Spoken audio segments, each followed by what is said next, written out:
bonjour à tous pour la 8e fois. Mais en tout cas, soyez les bienvenus. Merci beaucoup d'être venus assister à cette table ronde. Donc pour tout vous dire, on ne sait pas réellement sur quoi elle va déboucher, mais elle est pleine de promesses, c'était ce qu'on s'était dit, en tout cas en parlant avec les organisateurs. Donc je m'appelle Pauline Clavière, je suis autrice chez Grasset, et je vous propose que pour le reste de mes camarades qui vont nous accompagner tout au long de cette table ronde, on les écoute un petit peu se présenter, que vous sachiez à qui vous allez avoir affaire pendant toute cette heure. Peut-être commençons par toi, Olivier, Nora. Bonjour, Olivier Nora. Voilà, je suis PDG des éditions Grasset, donc éditeur. Mathilde. Bonjour, Mathilde Meyer. Je suis conseillère développement et acquisition chez Pathé. Bruno, je t'en prie. Bruno Merle, bonjour, scénariste, réalisateur, producteur. Ben voilà, la même chose. Sauf qu'il s'appelle Olivier. Pas le même, pas le même nom. Abou. Et Olivier Abou, et voilà, et on est associés dans la même société qui s'appelle Jack Nakanoï. Alors, ce qui nous lie aujourd'hui, il y a plusieurs sujets en réalité, mais un en particulier qui nous tenait à cœur, c'est comment passe-t-on, même si le terme est un peu générique, de la page à l'écran, c'est-à-dire d'une création qui est le fruit de l'imaginaire, d'une idée, à quelque chose de, a priori, quand même beaucoup plus concret, c'est-à-dire un film, une série, une production pour l'industrie filmographique, la série. Et pour ça, beaucoup d'étapes, beaucoup de désirs aussi. On le sait, il y a eu un engouement énorme depuis l'avènement des séries, des plateformes pour les raconteurs d'histoires, en tout cas. Comment passer, ça a créé beaucoup d'envie, beaucoup de désir de création de séries, tant chez les auteurs que chez les scénaristes, c'est à peu près la même chose en réalité, mais pour les créateurs. Mais le chemin est assez long avant d'arriver, par exemple, entre les mains de Mathilde pour un film. Comment se fait en fait toute cette étape, quel est ce cheminement, c'est tout ce dont on va parler pendant cette heure. Et peut-être à l'origine, la création. Donc je pensais commencer avec vous, messieurs, Bruno et Olivier. Quel est le prémisse de toute cette aventure? Comment ça commence une aventure? Vous avez créé une série, quand même, c'est important de le dire, qui s'appelle Papillon Noir, qui est un succès sur Arte, sur Netflix. Donc les deux ont des carrières, évidemment, tous les deux, vous avez des carrières chacun de votre côté, mais vous travaillez sur ce coup-là ensemble et ça a fonctionné merveilleusement. C'est une série extraordinaire que je vous recommande. Vraiment, c'est magnifique. Comment ça a commencé tous les deux? Prenons l'exemple concret de Papillon Noir. Alors, ça a commencé, mais comme souvent ça commence à la terrasse d'un café autour d'une bière. Et Bruno a eu une idée et s'est mis à me la raconter. Alors, je crois qu'il y avait une petite histoire juste avant qui est amusante, c'est qu'il avait d'abord raconté à des amis communs et des voisins de table qu'on ne connaissait pas avaient tendu l'oreille comme ça et avaient dit à Bruno, je crois, c'est quoi la suite? C'est quoi la suite? Et donc, Bruno s'est dit, oh, tiens, c'est pas mal, dis donc, des voisins de table qui tendent l'oreille et qui ont envie de savoir la suite. Alors, la suite, il ne la savait pas, je crois, à ce moment-là, vraiment, complètement. Et donc, on en a parlé ensemble et on s'est dit, non, mais voilà, les prémices de cette histoire sont vraiment extraordinaires. Donc, on est parti comme ça d'une idée. Donc, je ne vais pas ici raconter dans le détail ce que Bruno m'a raconté ce jour-là, mais ça part en fait d'un désir de vraiment raconter une histoire, des personnages. Et nous, en l'occurrence, à ce moment-là, c'est à ce moment-là qu'il a commencé à y avoir sur les Papillons Noirs une connexion avec la littérature. Dans le sens où nos références, c'était on veut faire une grande série romanesque, dans le sens littéraire. Et même nous, on se disait, en fait, on veut écrire un page-turner, en fait. On ne prenait pas comme référence d'autres séries ou d'autres films. On se disait, on veut un page-turner, on veut écrire un scénario qui, lorsqu'on le proposera à des gens, on le donnera à lire à des acteurs, fera l'effet d'un page-turner, presque d'un roman de plage qu'on ne lâche pas pour aller se baigner ce jour-là. Vraiment, on a envie de continuer de tourner les pages.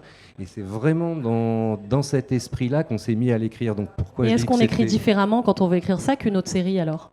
Qu'est-ce que ça change dans l'acte de création? Déjà, juste pour répondre, l'impulsion, la première idée, c'est une question qu'on nous pose beaucoup. Et en fait, c'est pas hyper important parce qu'on en a beaucoup des idées, des impulsions. On passe nos journées à se dire et si ça, et pourquoi pas ça. C'est tout le travail qui vient après qui est en fait fondamental. Et qu'est-ce que ça change ça change, je sais pas, raconter une histoire, ça veut dire faire des rebondissements, ça veut dire créer de la surprise, ça veut dire donc dans ce truc hyper romanesque et hyper, il y avait une recherche de l'efficacité, ce qui n'est pas toujours le cas parce que nous on aime bien prendre par le côté un peu arty, mais là on avait envie que le récit soit hyper efficace avec des cliffs, avec des rebondissements, enfin toutes les recettes qui, je pense, sont un peu aussi les mêmes que celles qui sont propres à la série, mais qui sont un peu celles aussi du roman de plage, quoi. C'est-à-dire, il faut maintenir l'attention en permanence. Ceci près, Bruno, que souvent, quand on écrit, et c'est pas qu'une image d'Épinal, mais l'auteur, pour ma part, mais je pense pour beaucoup, c'est une activité, l'écriture, qui est assez solitaire. Tu le disais tout à l'heure, on était en bas, tu me disais, là, pour moi, c'est un cadre dans le brouhaha, c'est un cadre génial pour écrire. Moi, je te disais, waouh, non, il me faut vraiment quelque chose d'assez où je puisse aligner mes pensées dans le silence. Et cet exercice-là, c'est ce qui fait qu'il y a une autre personne qui peut rentrer dans l'acte créatif et que même il y a de l'émulation quand on est plusieurs, et on le voit, il y a plein de scénaristes qui travaillent, d'auteurs qui travaillent ensemble. C'est important de travailler à plusieurs, ça c'est indispensable aujourd'hui pour une série. Ça dépend. En série, il y a souvent plusieurs auteurs parce que la masse, le nombre de caractères à fournir est quand même assez important. Enfin, moins que dans un livre quand même, mais ça reste quand même du gros boulot. Donc la tendance est qu'il y ait un peu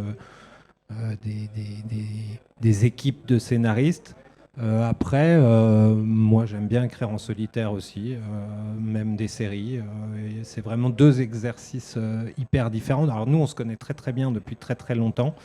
On connaît les défauts et les failles de chacun. Voilà, ça faisait très longtemps qu'on n'avait pas écrit ensemble et c'était un vrai ping-pong qui a pris des années, avec des moments de vide existentiel et des moments de création pure. C'est quoi ces vides, Olivier, puisqu'il s'est arrêté sur ce qui nous intéresse? Mais Quels sont les moments parfois on sent qu'il y a quelque chose qui ne va pas, mais on n'est pas capable de l'analyser forcément tout de suite et ça demande de laisser reposer. On a eu la chance, on a commencé à l'écrire en 2015 et donc les scénarios étaient prêts en 2020. Donc ça a pris un peu de temps, 2020, 2021 même.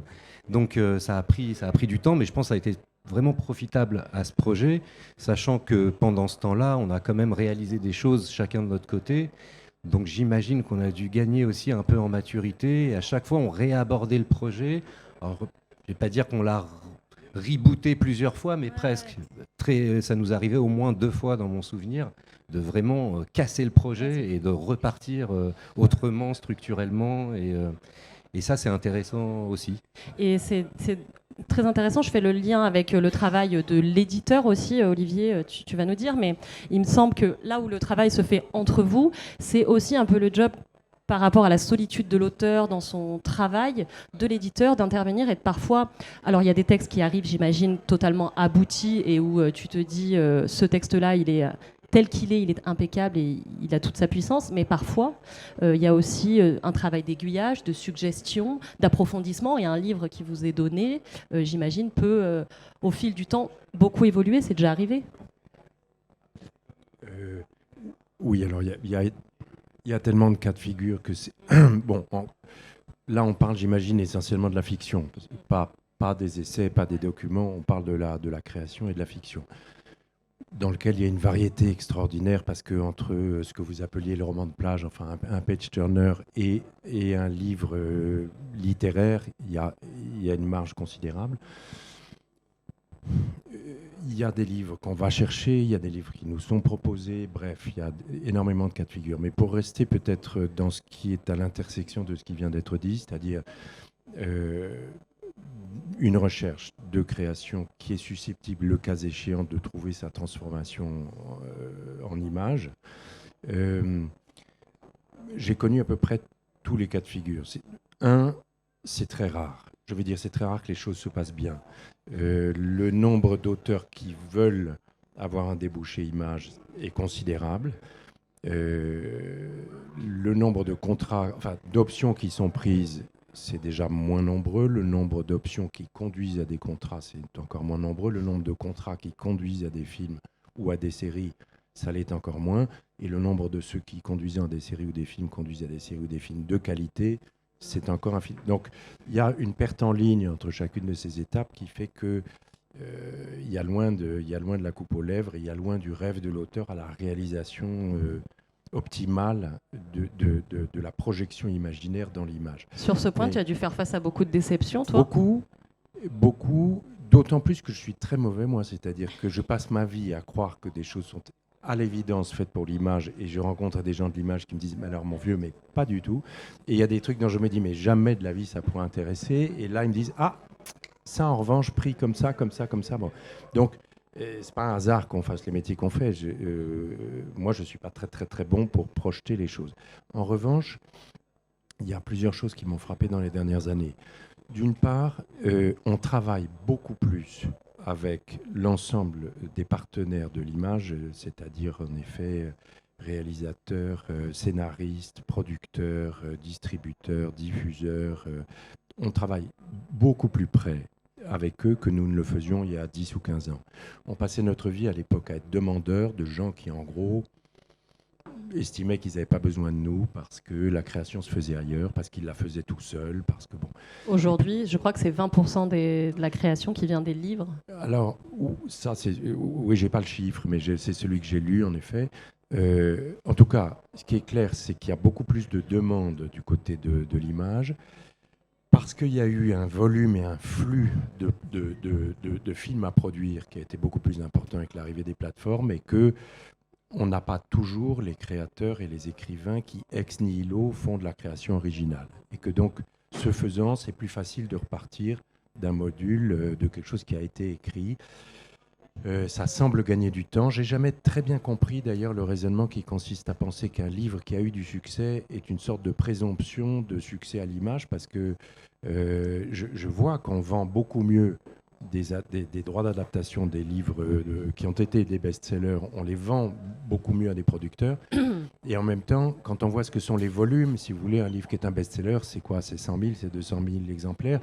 J'ai jamais très bien compris en quoi 200 000 personnes pouvaient être l'amorce ou la promesse de quelque chose qui marcherait dans un autre univers. Mais bon, les choses sont ainsi faites que, en effet, il y a un intérêt qui est très indexé sur l'intérêt du livre, là où il me semble que ça devrait être complètement découplé, parce qu'il y a des livres qui se plantent complètement, mais qui me semblent avoir en eux un scénario ou une promesse de film beaucoup plus intéressante que des livres qui sont des best-sellers et qui me semblent pas de nature à pouvoir déboucher sur des films très intéressants. Enfin, peu importe, en tout cas, jusqu'à présent, il y a ça. Première chose, beaucoup plus d'intérêt, beaucoup plus de travail commun et beaucoup plus de demandes du côté de l'image que nous n'en avions il y a encore une dizaine ou une quinzaine d'années. L'autre chose qui m'a frappé, c'est à quel point, parce que là on raisonne comme si le livre était premier et que l'image devait arriver après. Ce qui me frappe, c'est la manière dont le développement des plateformes a rétroagi sur la manière d'écrire des écrivains. C'est-à-dire que, je prends un exemple très concret. J'avais un contrat avec Virginie Despentes pour un livre qui devait s'appeler Vernon Subutex. Bon. Et puis Virginie avait du retard, et puis elle me rend un livre très volumineux, ça devait faire 800, 900 pages. Je lis ça, et il y avait en gros la première partie qui était Vernon, pour ceux qui l'ont lu, cherchant passant d'appartement en appartement chez les uns, chez les autres, et puis j'avais la deuxième partie qui était Vernon à la rue.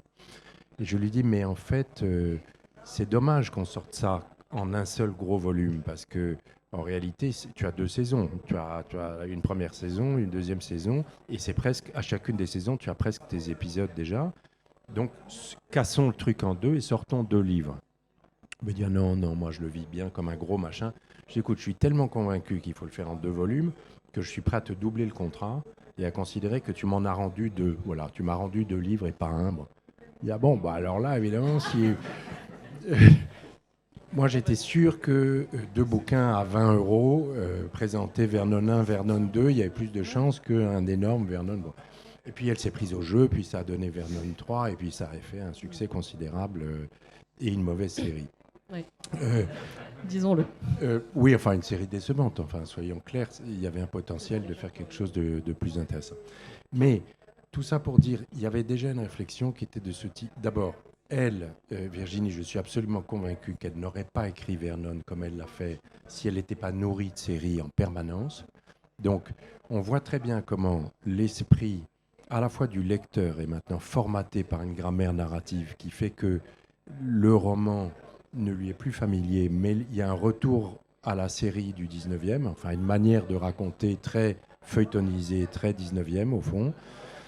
Et donc ça, c'est du point de vue du lecteur, il y a une sorte de préformatage par la série, et du point de vue de l'auteur, il y a un certain nombre d'auteurs qui en ont la compétence, la qualité, qui sont influencés par la grammaire narrative de la série, et qui par ailleurs ont un imaginaire puissant, profus, qui est capable comme ça de partir dans un personnel dramatique important, des structures narratives complexes, des boucles, et de creuser une sorte d'univers qui pourra être décliné après dans une série. Donc voilà, je pense que ça marche de tous les côtés et que d'ailleurs, je pense que c'est une des raisons pour lesquelles on va arriver au crépuscule du roman comme expression reine de la création littéraire. Si vous réfléchissez, vous avez eu des siècles pendant lesquels il n'y avait de grands écrivains que des poètes, puis des siècles pendant lesquels les grands écrivains étaient des dramaturges, étaient des écrivains de théâtre,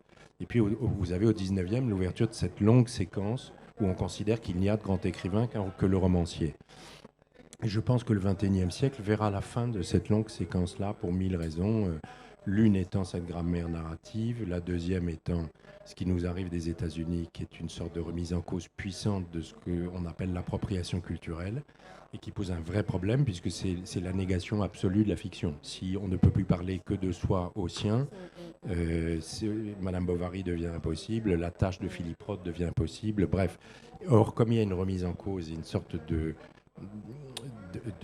remise en cause de la légitimité qu'il y a pour l'écrivain à s'approprier des personnages qui ne sont pas lui, à parler à la place de l'autre, je pense qu'on rentre dans une remise en cause très puissante de la fiction. Et il y a même une sorte de chassé-croisé, me semble-t-il, en ce moment, où plus le réel est gagné par le fake, plus on demande à la fiction d'apporter du réel. D'où cette espèce de bascule de la fiction vers une forme d'autofiction, le plus souvent d'ailleurs d'histoire de résilience, d'histoire de douleur qui s'exprime et qui s'appelle aujourd'hui roman, et toute coïncidence avec ce qu'on appelait le roman il y a encore 10-15 ans est purement fortuite. Voilà, mais enfin c'est beaucoup de choses en un tenant, mais je pense qu'il y a des passerelles avec ce que vous devez vivre.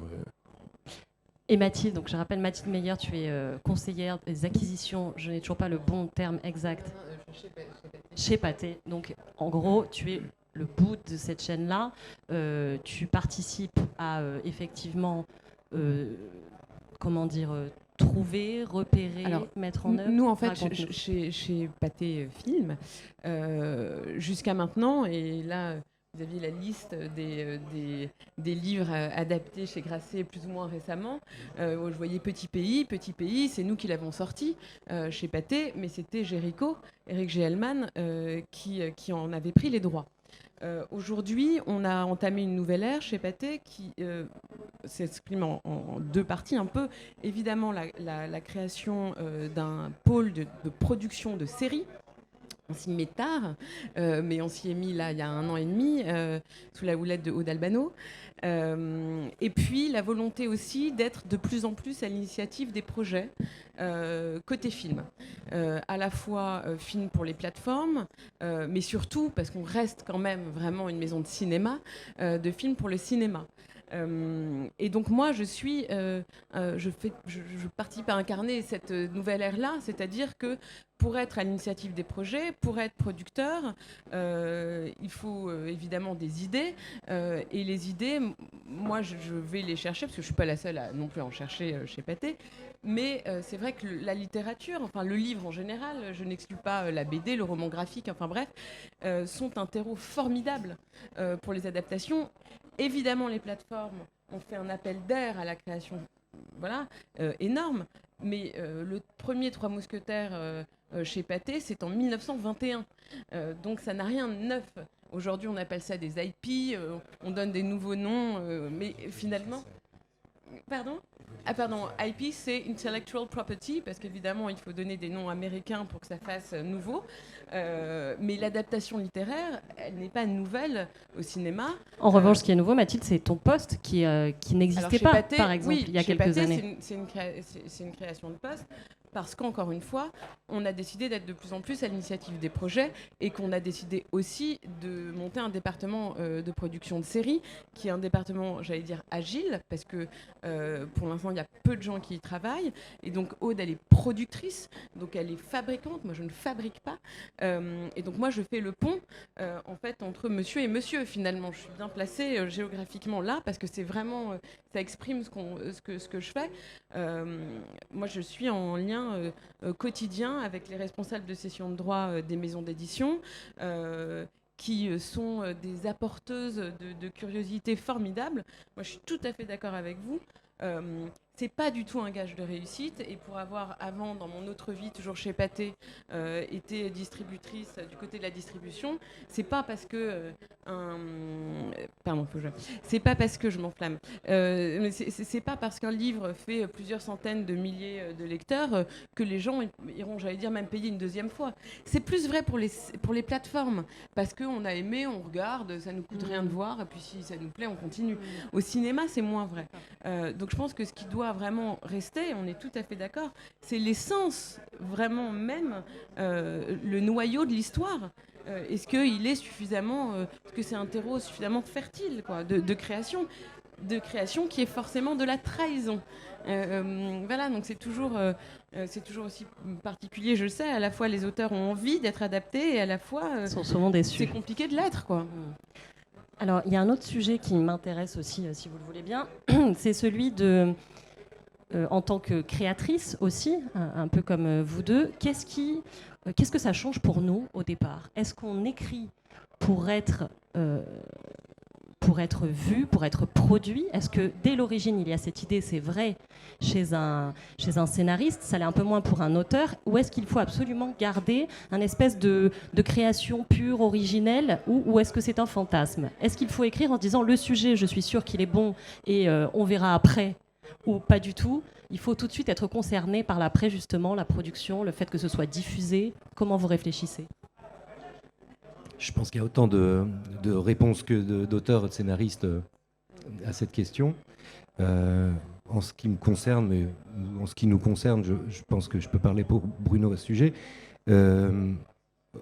Oui, on a une sorte de conviction que ça doit exister. Ça ne veut pas forcément dire que ce sera le cas. Moi, en l'occurrence, sur les 6 ou 7 œuvres de fiction que j'ai écrites et réalisées, pendant ce temps-là, j'ai eu 3 ou 4 adaptations. C'est d'ailleurs les projets qui n'ont pas existé. Et pourtant, moi, j'aime bien ça. Et là, je continue. J'ai 2 projets en adaptation. Donc, il y a une forte conviction. Mais non, c'est jamais garanti qu'on rencontre... en tout cas, au moment T, ce qui peut arriver, c'est que 5 ans plus tard, ça fonctionne. Donc c'est jamais totalement perdu, mais non, c'est impossible, je crois, de se dire, à moins d'écrire dans une sorte de logique totalement, je sais pas comment on pourrait dire ça, opportuniste, mais je crois que c'est un peu le contraire du désir qui nous pousse à écrire et consacrer autant de temps, de plaisir, mais aussi pas mal de souffrance, parce que l'écriture, c'est long, c'est laborieux, on est souvent... désespéré ou face à des impasses. Donc je pense qu'il faut vraiment être d'abord convaincu. En tout cas, ça me semble, dans ce qui me concerne, j'imagine. Ouais, après, on est un peu conscient des réalités quand même. Tout est une sorte de deal entre le romantisme originel de l'écriture totalement libre et un minimum de principes de réalité. Nous, il se trouve qu'on fait des choses qui sont quand même un petit peu... à la marge, on va dire. On n'a jamais trop hésité à prendre des risques et à aller dans des endroits pas très conventionnels, avec plus ou moins de succès. Mais de toute façon, pour tenir sur la longueur, il faut beaucoup de désir. C'est quand même des choses au long cours. Donc si ça part d'un truc qui est purement calculé, ça ne tiendra pas la longueur. Olivier parlait tout à l'heure de l'appropriation culturelle, de la difficulté qu'il y a de plus en plus à aller sur des sujets pour lesquels on n'est pas légitime ou supposé ne pas l'être. Est-ce que, ou alors, et aussi, moi ça m'intéresse peut-être encore plus, ce côté de porosité entre réalité et fiction. Aujourd'hui, avec les papillons noirs, vous jouez un petit peu là-dessus. Ça plaît beaucoup, c'est intéressant en même temps. C'est aussi ce qui a toujours fait et ce qui a toujours excité les lecteurs, le fait qu'on puisse voir à travers un livre, sentir ce qui est de l'ordre de l'auteur, de son intimité, de son histoire. Donc cette porosité, elle fait partie même, selon moi, de l'acte créatif et de sa diffusion, et ouais, bien au-delà. Vous avez fait cette chose-là qui est d'aller jusqu'au bout en créant le livre écrit dans la série. Voilà, c'est pas une novélisation, mais c'est vrai que comme la série traite aussi beaucoup de la porosité entre la fiction et le réel, et qu'il s'agit d'un écrivain qui s'approprie l'histoire en l'occurrence donc Nicolas Duvauchel, qui s'approprie l'histoire racontée par le vieil Albert, interprété par Nils Arestrup, qui est le parcours d'un couple de tueurs en série dans la France des années 70. Et que ce roman est le fil qui traverse toute la série, et qu'on pose la question de qu'est-ce que recevoir un récit à l'oral, comment les images qu'on propose de ces flashbacks, est-ce que c'est des flashbacks, est-ce que c'est la manière dont on interprète celui qui écoute, est-ce que c'est déjà le roman qu'il est en train d'écrire, à quel point il trahit la vérité qui lui est contée, est-ce seulement la vérité qui lui est contée. Donc il y avait un jeu, et c'est vrai qu'à un moment donné, en cours d'écriture, on s'est dit avec Bruno, ce serait quand même extraordinaire que le livre qui écrit ce personnage sorte dans la réalité. Et c'est encore de la fiction. Et ça n'est pas une novélisation, c'est là où c'était assez original. Donc d'un coup, ça n'est pas la série, c'est un point de vue sur la série, c'est un point de vue sur le récit. C'est une autre interprétation et une mise en abîme et une façon de faire tomber le quatrième mur. Donc voilà, donc un objet qui a joué aussi puisque dans la quatrième de couverture, on a donc Nicolas Duvauchel avec sa bio, l'auteur, son deuxième livre, et puis c'est le livre qu'on voit dans la série. Les extraits dans la série sont donc voilà. Et puis si on enlève la jaquette, là on a le véritable auteur en négatif, Gabriel Katz, qui a donc participé vraiment pleinement au projet, puisqu'il devait lui aussi nous accompagner en temps et en heure dans notre plan de travail pour fournir les éléments nécessaires. Donc c'est vrai que nous qui partions de cette idée d'écrire, on voyait les ponts entre ce qu'on écrivait, la littérature, et cette affaire de Page-Turner, etc., le fait que ça aboutit dans la réalité à ça, c'était assez magique. Après, pour répondre à ta question, c'est vrai qu'on nous demande tout le temps est-ce que c'est une histoire vraie ? Parce que c'est devenu un gage. Voilà. Mais c'est mondial. Hein, les true crimes aux États-Unis cartonnent. Donc c'est presque gênant de dire non. Ça sort purement de notre imagination. Alors, on s'excuse presque d'avoir inventé quelque chose. Ouais, quoi. alors on a travaillé sur le réel, ce qui s'est vraiment passé. On s'est servi de choses, mais pardon, c'est purement imaginé et inventé. Après, pour revenir sur ce que tu disais tout à l'heure, par exemple, la réappropriation culturelle, moi perso, j'ai jamais été confronté à ça. Ça n'a jamais été un blocage. Je suis pas sûr que la fiction soit en danger. Je pense que c'est des questions qui sont au cœur de la modernité et qui sont parfois un peu trop extrêmes et véhémentes dans la façon d'en parler, mais qui sont des questions intéressantes et sur lesquelles on peut tous s'interroger. Et aussi, voilà. Après, moi, je m'interdirais jamais d'écrire Madame Bovary. Enfin, ça a déjà été fait, mais un personnage féminin. Et jamais personne, encore jusqu'à aujourd'hui, ne m'a dit tu n'as pas le droit de le faire parce que tu es un homme ou parce que, etc. etc. Moi, j'ai moi-même écrit dans la tête d'un mec qui part en tôle et qui a 58 ans. C'est vrai que ça dépend. Il y a des sujets, quoi. Mais peut-être que c'est en train d'arriver, peut-être que c'est de plus en plus compliqué et peut-être que c'est intéressant de se poser ces questions-là. Je crois que ça l'est vraiment. Enfin, moi, je le constate presque dans ce que s'autorisent eux-mêmes les auteurs. C'est-à-dire, il y a une forme d'autocensure. Avant même qu'il n'y ait de mise en cause postérieure de quelle est votre légitimité, comment avez-vous pu parler à la place d'une femme black, trans, enfin que sais-je. Les auteurs eux-mêmes disent « ça, c'est un sujet que j'aurais aimé traiter, je ne me sens pas légitime à le faire ». Et ça, je trouve ça terrible. C'est-à-dire l'étroitisation de la bande passante qui fait que vous êtes peu à peu supposé ne plus pouvoir parler que de ce que vous avez vécu, ressenti, si possible sur le mode de la victimisation. C'est insupportable. Et cette appropriation. Et aux États-Unis, c'est dément. D'accord. C'est-à-dire, il n'est même plus question que vous preniez la parole D'accord. en fiction à la place de l'autre. Mais c'est encore une obligation de réalité, de réalisme. En réalité, c'est une autre façon de le dire. Parce que quand tu disais, Bruno, il faut absolument... On nous demande toujours si c'est vrai. Est-ce que pour toi, Olivier, c'est quelque chose qui rentre en compte quand tu signes un auteur, de Moi, te j'ai dire l'impression- c'est une histoire vraie, Non, il mais est à sa place? je sais pas, je prends un exemple, peu importe le nom de l'auteur. Il y a 2 ans, on a sorti à la rentrée littéraire une auteure, femme, et pour aller vite, le livre, qui était une fiction, mettait en scène une actrice de théâtre qui avait perdu toute trace de sa mère depuis une trentaine d'années, et les hasards de la vie la remettaient sur le chemin de cette mère. Elle retrouvait cette femme clochardisée et elle réglait leurs comptes toutes les deux. Bon. J'ai vu cet auteur parler de son livre devant un parterre de spectateurs, et puis les gens lui disent « Bon, allez, dites-nous la vérité, c'est votre histoire. » Il dit « Non, pas du tout, non, c'est une fiction. » De la minute où elle a dit ça, l'intérêt était parti. C'est-à-dire, je suis convaincu que si elle avait dit « Oui, oui, c'est mon histoire », elle tenait un best-seller. Là, elle dit non, et voilà. Or, la fiction, enfin le propre de la fiction, c'était d'entrer dans l'imagination. C'est comme si on assignait à résidence la fiction dans l'obligation de fournir du réel. C'est très nouveau, c'est très impressionnant.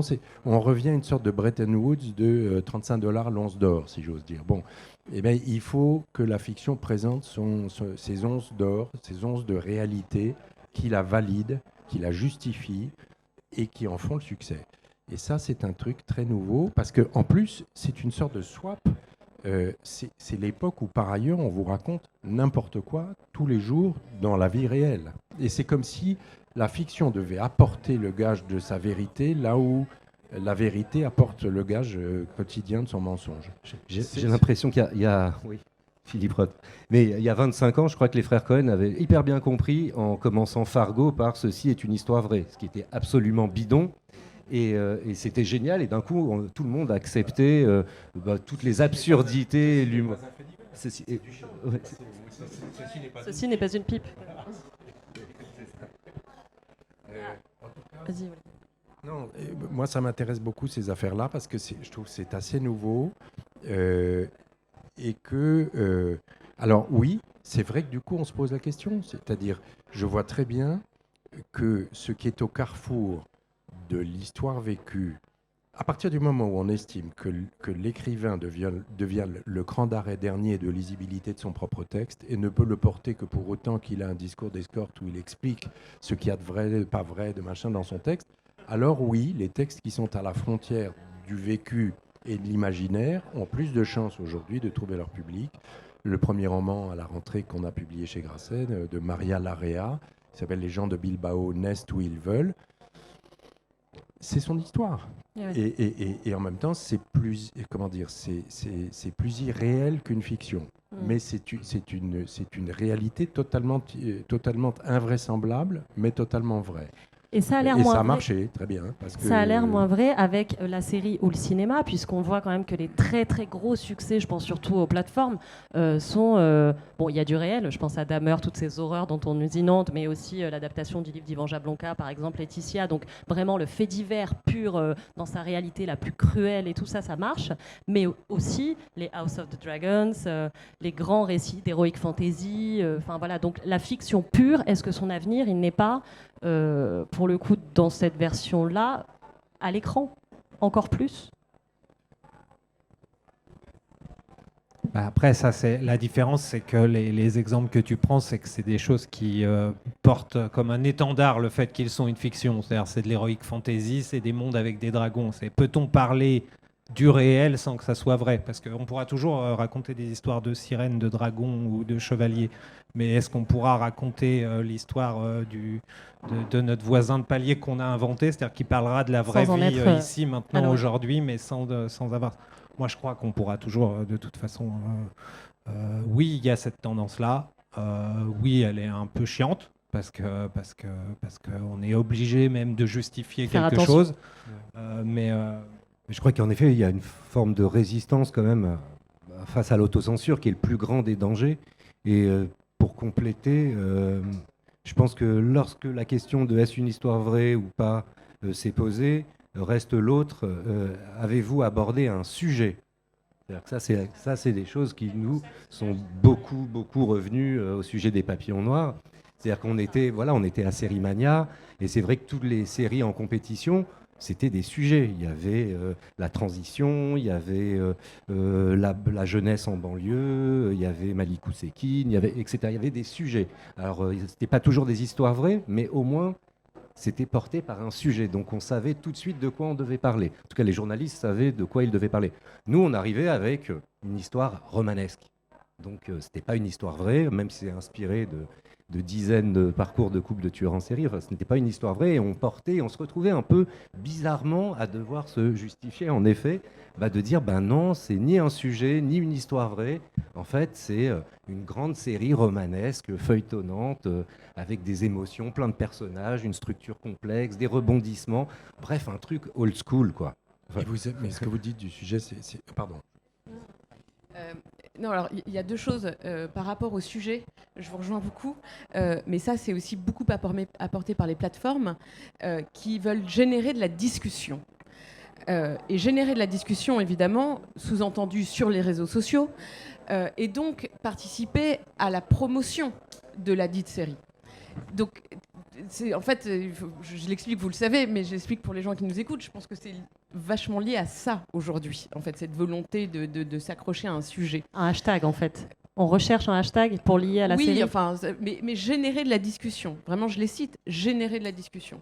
Et donc de la conversation sur les réseaux sociaux, et donc du trafic autour du sujet, et donc de la série.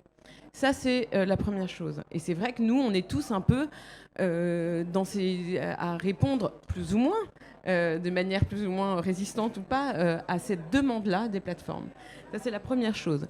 Et ensuite, par rapport au réalisme, nous, on vient de sortir un film. Alors, c'est pas l'adaptation, on sort un peu quand même du sujet, mais on vient de sortir un film d'Alice Winocourt qui s'appelle Revoir Paris, qui a fait plus 500 000 entrées en salle, qui se base sur un fait réel. Avec Virginie Efira. Avec Virginie Efira, absolument.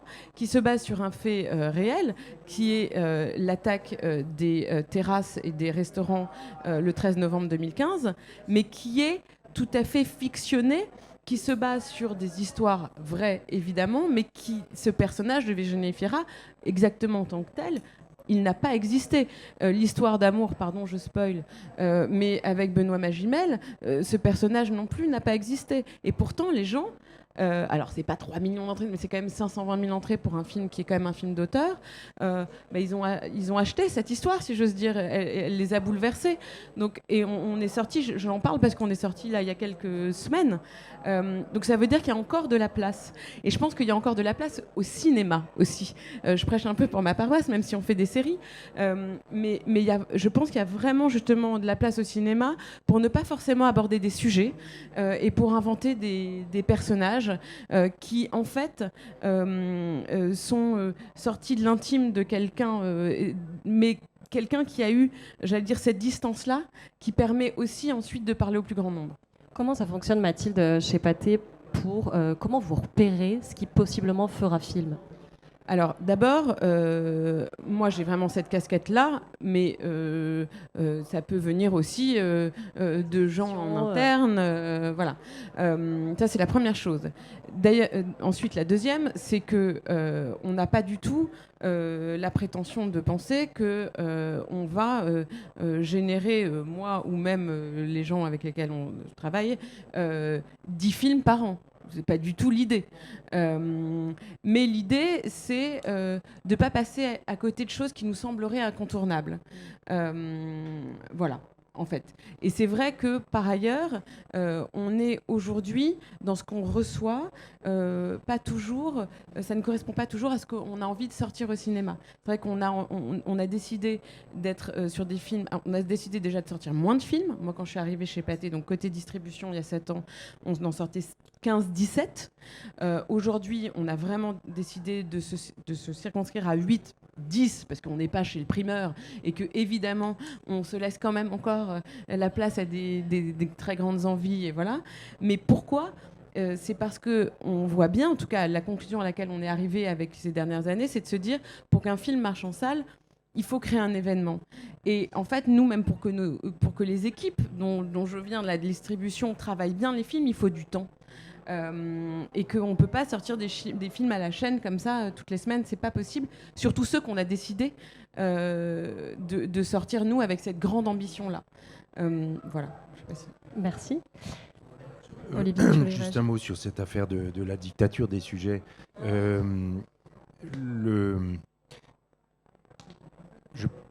C'est évidemment générer de la conversation.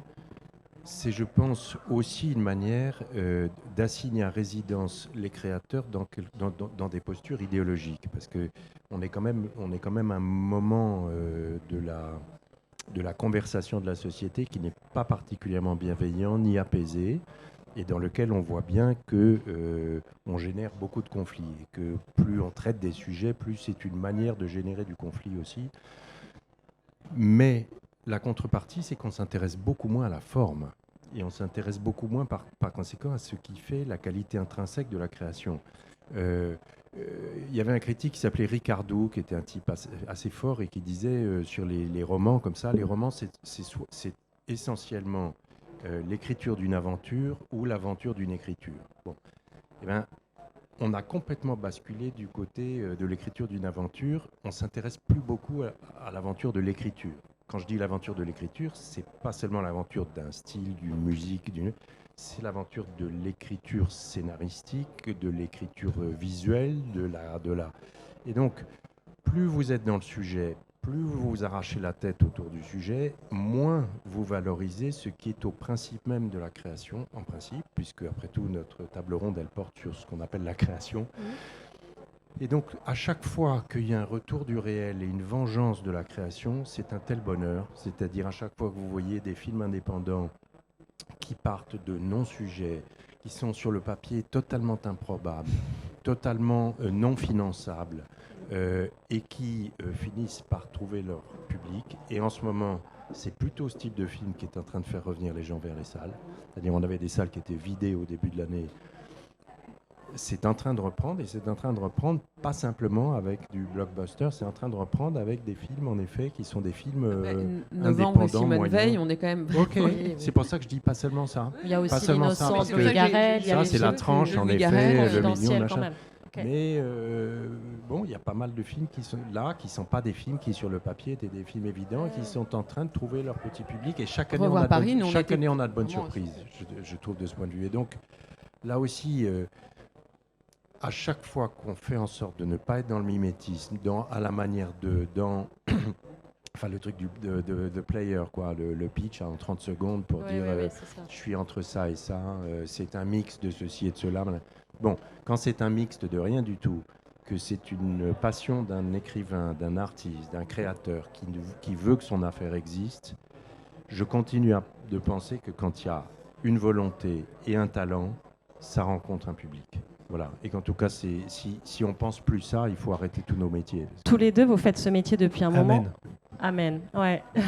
Amen, merci beaucoup de dire ça, parce que C'est ça. Parce que la dictature du sujet, c'est aussi donc c'est une façon de tuer la forme souvent, et c'est aussi alors je voudrais pas faire mon réac, mais c'est aussi une façon souvent de livrer de la pensée prémâchée, en tout cas facile c'est facile d'en parler parce que c'est, ouais, voilà, et bon, nous on est souvent confrontés à ce problème-là, Et justement, Et c'est- ça fait des années que vous faites ce métier, Bruno et Olivier. Est-ce que la façon de présenter vos projets, d'amener vos créations a évolué ? Est-ce que vous sentez que vous avez besoin d'autres leviers aujourd'hui pour vendre vos idées ?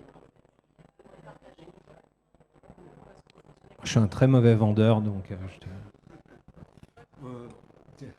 Non, mais je sais pas, en fait, plus on est identifié, plus il est simple d'avoir les bons interlocuteurs et plus il est facile de vendre, ce qui ne veut pas dire que le projet aboutira, mais en tout cas de travailler avec un producteur ou en coproduction. En l'occurrence, Sur les arguments, est-ce Parce que que- ça a changé ? sur les arguments, non, je sais pas, je pense que par exemple, les papillons, c'est sûr que pour nous, il y a un avant, un après. Et en l'occurrence, c'est exactement ce que dit Olivier. C'est quand même une série. Alors, c'est assez exceptionnel parce que ne serait-ce que sur Arte, les replays, je n'ai pas encore les chiffres de Netflix, mais on était à plus de 4 millions de vues, donc assez énorme. C'est hormis En thérapie, je crois, le plus gros succès d'Arte, pour une série quand même complexe. En prime time, il y a quand même beaucoup de sang, beaucoup de sexe. Formellement, elle va quand même très très loin. Il y a d'ailleurs beaucoup de gens qui disent « Oh là là, c'est vachement noir, mais en même temps, je l'ai bingé, j'ai pas pu m'en empêcher. » Moi, je trouve que c'est une série quand même assez exigeante, assez vénéneuse pour l'emmener en prime time, et bravo Arte de faire ça. Formellement, moi, c'est vrai que, avec Bruno, c'est la... Et je pense qu'il y a vraiment de l'espoir, parce que c'est quand même une série très exigeante qui a été vue donc par des millions de personnes sur Netflix. Elle a été pendant 15 jours dans le top 10 de la plateforme sans qu'il y ait eu de promo, puisque c'est juste une coprode et pas un original Netflix, ils ne l'ont pas spécialement porté. Et ça a eu un succès considérable dans le top 10 d'une trentaine de pays au moment du lancement. Donc quand même, pour une série comme ça, là, moi je me suis dit, il y a de l'espoir, et surtout tous les retours qu'on a eus, mais j'entends vraiment de spectateurs sur Instagram, Twitter, etc. On a toujours eu... c'est incroyable, la direction artistique, le montage, l'image, la musique. C'est-à-dire que les gens ont apprécié la qualité en fait formelle. Et moi, je pense qu'il y a vraiment, vraiment de l'espoir par rapport à ça. Il faut livrer ce qui nous porte. C'est pas exclu qu'on en arrive à une petite saturation sur la daube. Hein. Je veux dire, il faut pas totalement l'exclure, parce que voilà, il y a un moment aussi où vous avez des gamins qui commencent à débrancher les portables en disant ça suffit, quoi. Notre temps de cerveau disponible, on n'est pas obligé de le livrer à la débilité ambiante. Le pire n'est pas complètement sûr. Voilà, on commence à... Je vais même dire autre chose, mon cher Olivier. Il y a des petits prodromes de bonnes nouvelles. Est-ce que le meilleur n'est pas devant nous? Parce que par ailleurs, effectivement, on n'a jamais eu autant d'histoires disponibles, autant de choses, de récits disponibles. Enfin, il y a beaucoup, beaucoup de choix, et sur différents médias, donc ça reste quand même assez réjouissant. Oui, mais la quantité n'est jamais, va rarement dans le sens de la qualité. Donc ça, le fait qu'il après, en fonction des appétences de chacun, il y a du choix. Non, j'entends, mais le choix, on peut avoir le choix entre le médiocre et le pire. Donc, non, mais je veux dire, c'est pas en tout cas le fait que le tuyau soit plus gros qui fait qu'on y passe davantage de qualité, quoi. Et donc, non, mais qui est peut-être des projets qui n'existaient pas avant, qui peuvent être financés. Si on regarde le beau côté des choses, Olivier. Je sais pas, parce que, regarde, c'est pas parce qu'il y a des plateformes... Enfin, il me semble, moi, que les plateformes, en tout cas... Alors, il y en a aussi qui sont peut-être un peu plus ouvertes, mais les autres ont une grammaire normative assez en claire. fait, quand elles arrivent, elles sont petites et elles veulent imprimer une marque, et elles ont plein d'ambitions, et elles vont dans des endroits dans lesquels les chaînes de télé vont pas forcément. Et puis plus elles grossissent, plus elles commencent à ressembler à des chaînes de télé et demandent des choses un peu plus formatées qui vont... c'est toujours le problème quand on veut plaire à beaucoup de monde, on formate. Mathilde. Ce que je trouve intéressant dans ce que tu dis, c'est que moi, si le meilleur est devant nous, c'est parce que j'ai l'impression qu'on est tous, et en tant que distributeur, en tant qu'éditeur, en fait, on a quand même des problématiques assez voisines. En discutant, je m'en rends compte. J'ai l'impression qu'on va quand même vers un moins, mais mieux, quand même. Nous, c'est vraiment non, mais c'est notre profession de foi chez Pathé, franchement. Et j'ai l'impression qu'en parlant aussi avec les éditeurs, c'est le cas aussi. Ils ont quand même cette volonté de... C'était un vœu pieux. Moi, je me souviens quand je suis rentrée à 15 ans chez Studio Canard, on me dit on sort trop de films.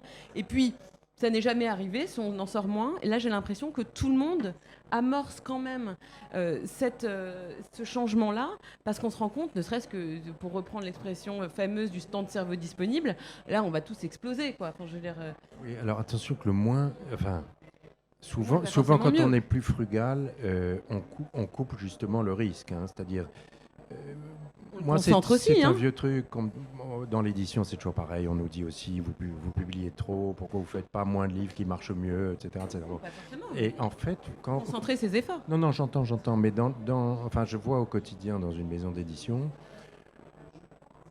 produire moins, enfin publier moins, ça veut dire trois choses. Ça veut dire soit vous cessez de publier des auteurs qui ont fait la richesse de la maison il y a 20 ans, qui continuent de produire de la qualité, mais dont le public s'est éloigné. Donc, ils sont comme des poissons sur la grève, la marée se retire, et en gros, vous pouvez les laisser crever. Ça, c'est une manière de publier moins, c'est de dire à des gens, tu sais quoi, ton heure a passé, bon, moi, ça, je ne fais pas. Des gens qui ont fait la richesse de la maison pendant 15 ans, j'estime qu'il y a un contrat moral. Et tant qu'ils sont capables de produire de la qualité, je les publie. Mais enfin, c'est une manière de produire moins. Continue à sortir les films d'Almodovar Ben et voilà. de Verhoeven. Oui, mais ça, bon. Oui, mais Verhoeven, quand il fait Benedetta, voilà. on le Je suis suit. d'accord. Je Sur suis d'accord. Ben, donc, on dit la même chose. Mais si vous gardez vos auteurs historiques, si vous voulez ouvrir la porte à de jeunes écrivains ou à de jeunes voix dont vous estimez qu'elles sont fragiles aujourd'hui, mais que dans 5, 10, 15 ans, au bout de 12, 10 titres, elles finiront par exploser. Bref, vous faites un pari sur la nouveauté. Si vous gardez vos anciens qui n'ont plus leur lecteur, que vous faites un pari sur la nouveauté et que vous n'arrêtez pas l'intermittence, ben c'est le principe de la boule de neige. Vous publiez davantage. Donc, publier moins, ça veut dire forcément, c'est comme, je sais pas, c'est comme la gestion des deniers publics. Quand on dit faut dépenser moins, ça veut dire à un moment fermer des trucs, couper des trucs. Ben là, où est-ce que vous coupez dans des maisons? Et si on dit on fait moins, grosso modo, pour maintenir le bateau à flot, ça veut dire on va couper dans ce qui vend le moins. Et ce qui vend le moins, c'est pas souvent, c'est pas toujours ce qu'il y a de moins intéressant. Je dis pas que la mévente est une garantie de qualité, ni que la grosse vente est une présomption de médiocrité. Je dis juste que quand on fait moins, souvent, on coupe quand même le plus difficile. Je pense que c'est pareil au cinéma. On aime bien notre cinéma avec beaucoup de films qui sortent chaque semaine, même si ça marche pas très bien, même s'il y en a plein qui sont pas bien dedans. On aime bien cette idée. Et on l'a vu, ça a manqué ces derniers quand temps. on réduit, ça donne l'Italie, ça donne des pays où d'un coup, il y a beaucoup moins de films et ils sont un peu tous pareils, quoi. Même si on peut être très critique sur ce qui sort et la qualité de ce qui sort et que voilà, qu'on peut changer les choses, on est quand même heureux de vivre dans un pays où il y a encore beaucoup de films qui sortent, même si on les aime pas. La diversité, parce qu'en fait, il y a beaucoup de distributeurs, il y a beaucoup d'éditeurs, avec des lignes chacun éditoriales une différentes. Et il y a de la place pour tout le monde. Merci beaucoup à tous. Ce que je vous propose, c'est, si dans la salle, ce n'était pas forcément prévu, mais si vous avez des questions, des choses qui vous ont interpellé, n'hésitez pas. Moi, je vous prête mon micro, en fait. Donc, s'il y a des... Ouais. Bonjour. J'ai été assez frappé par votre inquiétude face à une sorte de fatalité à embrayer le pas des Américains sur leur manière de formater ou en tout cas de plus produire librement. Et je me demande si il y a des solutions ou pas, mais ce que vous venez d'évoquer en est peut-être une, c'est de continuer à ouvrir la porte à des jeunes ou à des plus anciens qui sont peut-être moins formatés. Mais ce qui m'a surtout surpris, c'est en fait, ici on est à We Are French Touch, donc il y a d'un côté les créateurs et de l'autre côté les entrepreneurs. Et en fait, les entrepreneurs, ils sont souvent là pour prendre des risques pour que les créateurs puissent créer sans forcément répondre à la demande. C'est-à-dire en offrant quelque chose de nouveau. J'ai l'impression que quand même, en vous écoutant, on est beaucoup sur essayer de comprendre ce que les gens veulent pour faire ce qu'ils veulent. Et moi, j'ai l'impression que le travail du créatif, c'est quand même de faire quelque chose que personne n'attend. Et donc d'aller faire des paris sur des ovnis. Quelle est la part des ovnis dans votre capacité d'éditer ou de produire des films? Parce qu'en fait, c'est de là que viennent les vrais progrès, les vrais sauts créatifs et surtout la liberté face à cette espèce de pression et de nivellement un peu par le bas. Je voulais vous Sur y a-t-il fatalité, pas fatalité, etc. J'en sais rien. Moi, je discutais avec des producteurs français qui me disent, en tout cas, ça arrive. Ça arrive, c'est-à-dire les attentes, les contraintes. Enfin bon, je ne vais pas révéler des trucs qu'on m'a racontés, mais il y a des scénarios qui sont en train d'être réécrits parce qu'ils ont été préachetés par des plateformes et que les plateformes n'accepteront pas tel ou tel type de narration. Et donc, quand vous dites, est-ce qu'on peut faire en sorte que ça ne nous arrive pas? Si on s'enfermait à l'intérieur des frontières françaises, peut-être, mais avec ce que sont devenus, en tout cas, mais vous en parlerez mieux que moi, mais si on cherche à vendre à des plateformes internet, elles ont leurs exigences qui vous créent et donc je vois moi des producteurs français qui, pour passer sur des plateformes, sont en train de convaincre des scénaristes d'amodier tel ou tel aspect des choses, de créer tel ou tel personnage, de faire en sorte que telle ou telle diversité puisse être présente. Donc oui, cette grammaire-là, elle nous contamine, qu'on le veuille ou non. Ouvrir à des jeunes, ce que je vais vous dire va vous épouvanter, mais moi, partout où j'ai un problème de communication, c'est un problème générationnel. Je trouve qu'il y a une cassure générationnelle très forte et que j'ai de plus en plus de mal à dialoguer précisément avec un certain nombre de jeunes qui vivent dans un univers et avec des points de vue qui sont tellement différents de ce à quoi j'ai été habitué que je fais effort, je tends la main, je suis prudent dans ce que je dis, mais on ne parle plus la même langue. Voilà, enfin, j'ai eu ces débats-là avec un certain nombre de jeunes gens récemment. Très clairement, pour eux, le genre et la race subsument la classe sociale. C'est-à-dire, ce qui me semble être très contre-intuitif par rapport à tout ce qu'on vit encore aujourd'hui. C'est-à-dire, en clair, pour des jeunes gens aujourd'hui, en tout cas tous ceux avec lesquels j'ai discuté, quand je leur dis, mais reconnaissez quand même que une femme black et un homme blanc, tous les deux riches, ont plus en commun qu'ils n'ont respectivement avec une femme de ménage malienne ou un éboueur français. Bon. Et les gars me disent non, ou les gars ou les filles me disent non, c'est pas. Le seul fait que tu raisonnes comme ça et que tu estimes que la question de classe subsume la question de race ou la question de genre prouve ton appartenance au monde ancien. Bon. Voilà, donc ouvrir aux jeunes, oui, mais les jeunes, ils arrivent avec des idées qui sont vraiment assez différentes et pour moi très rigides. Pas tous les mêmes, mais beaucoup. Et moi, je peux vous dire qu'au comité de lecture chez Grasset, quand j'ai un problème avec un texte que tout le monde trouve formidable, mais dont on me dit attention parce que il s'agit de la difficulté de 3 générations d'Africains à s'intégrer en France, mais l'auteur est pas black. Ben, systématiquement, ceux qui disent on ne peut pas faire, on ne peut pas publier, c'est les moins de 30 ans.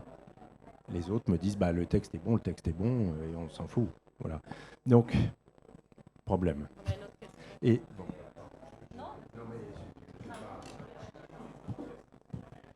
Oui, et en même temps, de cette jeunesse émergeront des choses extraordinaires. Mais ils ont raison sur certaines choses et ça va trop loin sur certaines choses et c'est un peu encore le bordel, mais émergera de tout ça quelque chose, j'en suis persuadé. C'est juste dommage de ne pas être capable de coupler à la fois cette lecture de genre et de race avec une lecture de lutte des classes très clairement. En fait, le combat, il est plus entre les riches et les pauvres et entre l'appropriation des richesses par une toute... je pense, mais même en regardant le monde tel qu'il est. Donc c'est vrai que très souvent, on est confronté à une lecture en fait idéologique du monde où on a l'impression qu'on ne regarde pas vraiment le monde tel qu'il est, mais on plaque dessus une lecture idéologique. C'est vrai que c'est des choses que nous, pour revenir au papillon, qu'on craignait, comme on aborde aussi le consentement, d'une manière pas si osée que ça, mais on en avait quand même un petit peu peur. Donc c'est des choses qu'on on se disait, merde, comment on va se faire accueillir ? Ça ne nous a pas empêché de le faire, mais en même temps, on se disait, peut-être que le machin ne va pas passer et qu'on va vraiment se faire taper dessus à cause de ça. Il se trouve que c'est globalement plutôt bien passé. Donc à partir du moment où je crois qu'on n'est pas trop débile et qu'on essaye d'aborder ça dans la complexité et avec un peu de provocation, parce que c'est quand même intéressant d'aller mettre le doigt dans les endroits, faut que ça gratte, c'est quand même toujours intéressant. Mais nous, d'ailleurs, quand on a sorti Benedetta, avec Virginie Fira encore, on a d'autres actrices quand même, mais nous a été reproché, elle était, je ne sais pas si vous avez vu le film, mais c'est une nonne lesbienne. Bon, a été pointé le fait que Virginie Fira n'était pas lesbienne dans la vie, et que donc c'était quand même un problème. Voilà. Alors évidemment, ça n'a pas empêché la sortie du film du tout, voilà. Mais c'est vrai que c'est intéressant. Tout d'un coup, on s'est dit, alors il y a un mec de l'EPI qui a dit oui, mais elle n'est pas nonne non plus, en fait. Donc bon.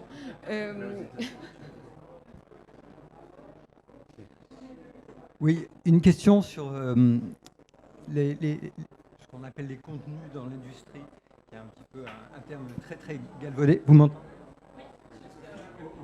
Ok. Il y a un danger, une menace, ou peut-être que ça n'en est pas un, que je n'ai pas vu citer, ce sont les grands groupes de divertissement, d'industrie créative. Alors, chez Grasset, vous me voyez venir avec les mouvements capitalistiques dans votre maison mère et un certain nombre d'interdiction peut-être, ou de censure, ou d'autocensure sur des sujets. Est-ce que c'est une vraie inquiétude pour vous, ou vous pensez que vous êtes assez agile pour dégager ces potentiels dangers? Je veux dire, pour simplifier, Est-ce qu'il y a un risque Hachette Est-ce sous qu'il y a un Arnaud risque Nourri, c'est pas pareil qu'avec Bolloré. Voilà. Alors, Pour il faire simple. y a en effet des changements capitalistiques à venir dans le groupe Lagardère qui vont donc rétroagir sur Hachette, et il se trouve que Grasset fait partie d'Hachette. Donc votre question, c'est est-ce qu'il y a un risque? Oui, je crois qu'il y a un risque pour l'actionnaire. C'est-à-dire qu'il ne faut pas acheter de contenu quand on a peur des contenus. Donc non, je pense qu'il n'y a pas de risque d'autonomie des maisons, mais en revanche, voilà, les actionnaires sont braves d'acheter des maisons d'édition qui ont un historique long, une tradition longue et des patrons indépendants. En revanche, dans l'industrie cinématographique ou celle de la télé qui représente beaucoup plus d'argent, je pense que l'interventionnisme du monsieur dont vous parlez est déjà avéré et quasiment unique dans l'histoire de France depuis le RTF. Donc c'est un véritable danger dans d'autres secteurs de la création.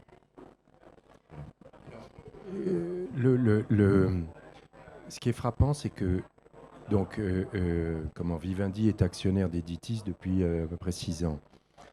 Sur le barycentre idéologique des maisons d'édition du groupe n'a pas bougé. En revanche, ce qui se fait dans la presse est très très différent. Presse, médias, radio, télé. Là, l'interventionnisme est immédiat, très visible et a posé beaucoup de problèmes, va continuer d'en poser. Ouais, non, il faut quand même raconter l'anecdote parce que je ne sais pas si tout le monde la connaît. Il y a une série qui s'appelle donc 1905 sur Canal+, sa 2e saison, qui devait aborder la séparation de l'Église et l'État. C'est une série, je crois que c'était 8 épisodes, il en reste 6. Elle a été littéralement donc tronquée par directement M. Bolloré, qui l'a ramené en 6, afin d'évacuer tout ce qui pouvait être dérangeant dans la façon justement d'aborder ce sujet entre la religion et la politique, l'Église et l'État. C'est quand même une très très grande première. Il est connu aujourd'hui dans tout le milieu qu'il y a aussi des directives au sein de la chaîne, Canal+, en l'occurrence, pour ne pas choisir des projets qui vont aborder tel ou tel sujet, par exemple. Donc c'est quand même, je pense que la première fois, parce qu'on a beau eu avoir Messier, capitaliste, etc.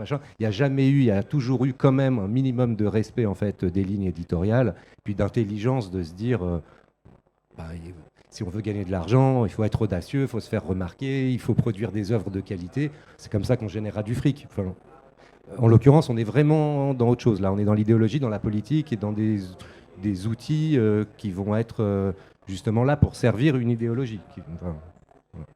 Je pense que c'est une bonne question.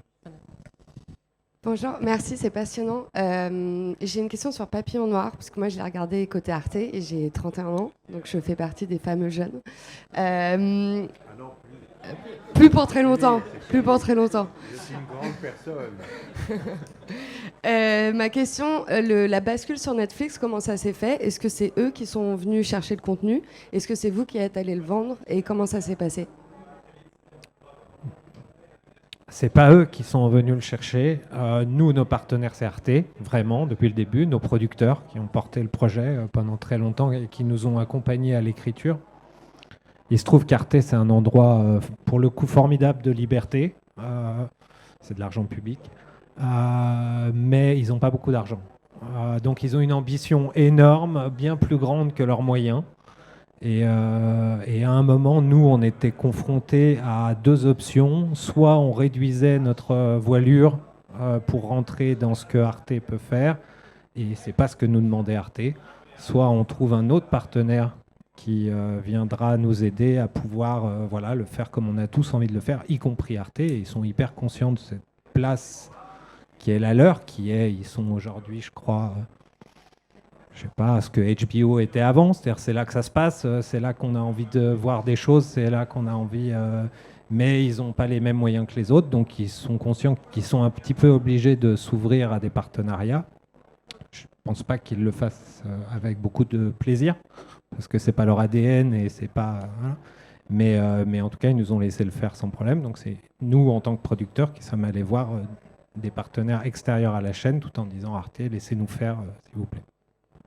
Et on peut quand même saluer Netflix qui est allé très vite. En fait, on était en prépa, ils ont lu, ils ont aimé et il y avait beaucoup de plateformes qui souhaitaient récupérer le projet, mais c'est vrai que Netflix a quand même sorti le chéquier et a vraiment permis de faire cette série avec l'ambition qu'on avait. Donc il faut aussi... c'est plutôt très très intéressant comme association, en réalité, parce que moi je trouve que l'association ressemble pas mal à la série. C'est un télo pop, la série est comme ça, et l'association... je sais pas, peut-être. Et donc c'est intéressant, et je crois que Arte le fait avec Disney en ce moment, donc ils sont vraiment ouverts à ça pour pouvoir continuer de produire du contenu un peu plus ambitieux, on va dire. Et vraiment, on peut quand même saluer les plateformes de suivre. Après, c'est vrai que c'est dur pour Arte puisqu'ils ont... ils laissent Netflix pendant 4 ans avec les droits monde profiter d'un développement qui aura duré 4 années au sein de la chaîne. Toujours un peu délicat, mais l'œuvre existe et là, pour le coup, ils en sont heureux, quoi. Après, on l'a vu sur la musique avec Spotify et les questions des droits, c'est la même histoire. Et je trouve ça plutôt valorisant pour Arte qui ramène du bon contenu, du contenu un peu différent que ce qu'on peut voir effectivement sur Netflix. Moi, je crois au futur et je pense que c'est pas mal. Voilà une belle phrase de fin. Toc. Est-ce qu'il y a d'autres questions? Est-ce que vous avez d'autres réflexions que vous voulez nous faire partager? Et tout, n'hésitez pas, surtout. Soyez les bienvenus. Mathilde, Olivier, vous avez quelque chose à ajouter? En tout cas, merci beaucoup parce qu'on a balayé tellement de sujets. J'ai l'impression que ça a été très riche, très dense, qu'il y a eu beaucoup de choses de dites, de pensées, qu'on a pu avancer un petit peu. Alors merci à tous en tout cas d'avoir été là. J'espère que ça vous a intéressé, que vous avez passé un bon moment. Et à très bientôt.